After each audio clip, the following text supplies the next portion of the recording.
तर्जनं यमदूतानां राम रामेति गर्जनं रामो राजमणिः सदा विजयते रामं रमेशं भजे रामेणाभिगता निशाचरचमू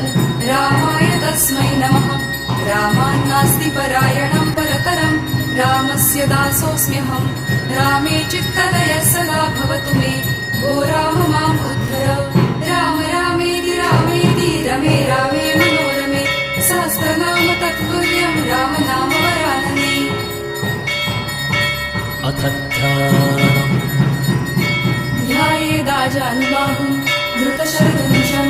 बद्धपद्मासनस्थं पीतं वासोपसानं नवकमलदल स्पर्धिनेत्रं प्रसन्नं वामां कारूढसीता मुखकमलमिलल्लोचनं नीरदाभं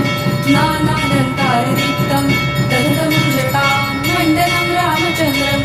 इति ध्यानम् चरितं रघुनाथस्य शतकोटिप्रविस्तरम्